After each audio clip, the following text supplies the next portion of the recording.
जय सिया राम, हरिओम। चलो अब तो मान लो कि मोदी मुसलमानों के नेता हैं, बीजेपी मुसलमानों की पार्टी है। अब तो मान लो साजिद रशीदी ने भी कह दिया वो ऐसा मुल्ला मुसलमान जो मुस्लिम उम्मा में विश्वास रखता है, खुल के बोलता है कि राम मंदिर हमारी मुसलमानों की ताकत को तोड़ देंगे, मस्जिद बना लेंगे। वो खजूर के पेड़ पे पता नहीं तलवार रखता है अपने बैकग्राउंड में, और वो मान के चलता है कि वो जो मुसलमान जो इस्लाम है वही धरती पे होगा, आखिरी आदमी तक मुसलमान होगा, आखिरी इंची ज़मीन तक मुसलमानों की होगी। वो मुसलमान तक ने कहा है कि रे भैया इस बार मैं बता रहा हूँ कि मैंने मोदी को वोट दिया है। दोस्तों, मैंने वोट कर दिया है। दिल्ली में किसकी सरकार बने इसके लिए, और मैंने ये वोट किसको किया है आपको सुनकर बड़ा आश्चर्य होगा। मैंने ये वोट भारतीय जनता पार्टी को किया है। जिंदगी में पहली बार मैंने भारतीय जनता पार्टी को वोट किया है। क्यों किया है, इसके पीछे बहुत सारे रीजन हैं।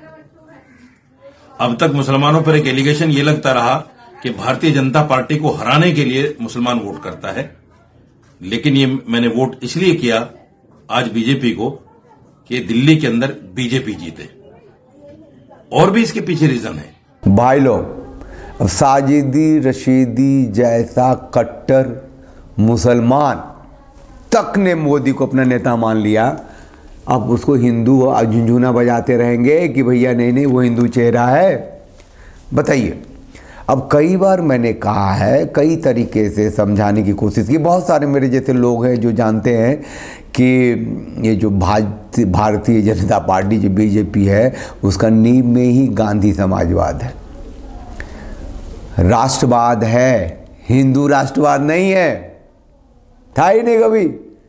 वो गांधी वाला राष्ट्रवाद है जिससे कि देश बट गया था धर्म के आधार पे। मुसलमान ने अपने देश ले लिए थे।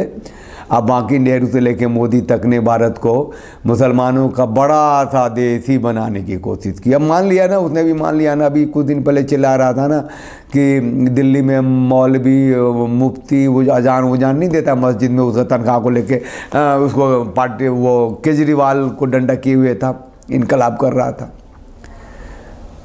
मतलब मुसलमानों की योजनाएं, मुसलमानों का देश, मुसलमानों का दैट और चेहरा हिंदू का। तो प्रधानमंत्री नरेंद्र मोदी जी ने सबको लेके एक ही बात कही है कि हमारा सबका साथ, सबका विकास और सबका प्रयास।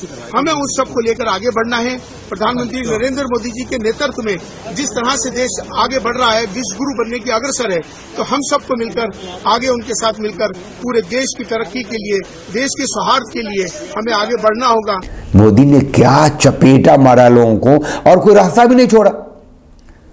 अल्टरनेटिव मतलब कि राम मंदिर लो मैंने दिया, लो पूरा विश्व राममय हो गया, चेतना से जग गया, हिंदू चेतना से। और पूरा आने वाले अनादिकाल तक के लिए अयोध्या को बदस्थली बना दिया। वहाँ मस्जिद का निर्माण की घोषणा करके सुप्रीम कोर्ट ने जमीन दी और हो गया। अब थोड़ा अभी थोड़ा वो वाला हंगामा हो गया तो वहाँ बन जाएगा मोहम्मद बिन अब्दुल्ला मस्जिद। कश्मीर से 370 हटा दिया, पूरी दुनिया में नाम ताकत ये है मोदी, और उसको इस्लामी के हाथों डाल दिया, खत्म ही कर दिया पूरा कश्मीर को, इस्लामिस्ट प्रदेश बना दिया। ये मोदी की ताकत थी। कश्मीरी पंडित का जिसे नरसंहार हुआ उसकी चर्चा तक नहीं होती है। दुनिया के तमाम बड़े मुसलमान देशों से गले में पट्टा मोदी ने पहना। सबसे बड़ा सिविलियन अवार्ड बहरीन का, सऊदी अरब का, फिलिस्तीन का, इजिप्ट का, पता नहीं कहाँ कहाँ का मामूली आदमी है। अब साजिद ने ये भी मान लिया कि भैया मोदी उसका है।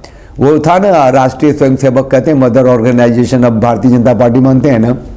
अब वो जो मोहन भागवत है वो बोलता रहता ना, वो मंदिर में शिवलिंग क्या ढूंढना, गाय का मांस अगर कोई मुसलमान खाता है तो उसे क्या नफरत करना, बोलता है ना।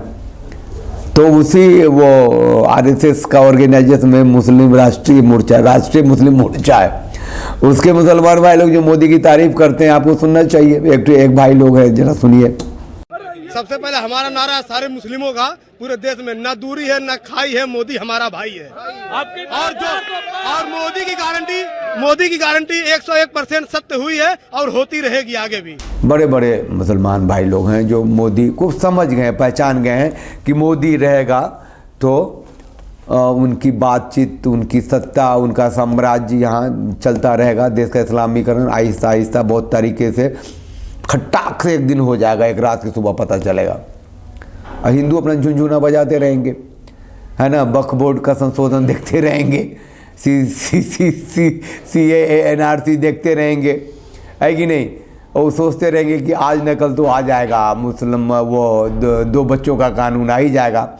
डेमोग्राफी यहाँ की मोदी ही रोक सकता है, पाकिस्तान को सबक सिखा सकता है, वो पाकिस्तान ऑक्युपाइड कश्मीर ले सकता है।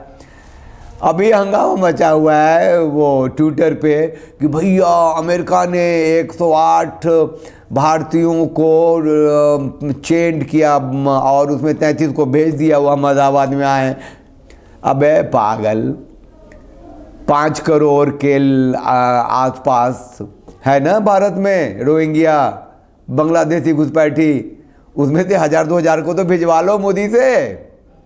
18 आ गए, 21 आ गए, 108 आ गए या 10,000 आ गए अमेरिका से भारतीय अवैध। अबे क्यों नहीं आएंगे? खुजली मची रहती है, पता नहीं 36 धंधे करके कैसे अनैतिक रूप से यहाँ से भागते हैं पैसे कमाने के लिए। राष्ट्रवादिता होती है उनके अंदर, वो डॉक्टर हैं, इंजीनियर हैं, वो साइंटिस्ट हैं, वो वहाँ के जाकर के वहाँ के इकोनॉमी में साथ देते हैं, अपने भारत के लिए इकोनॉमी की बढ़ावा करते हैं, कमाते हैं।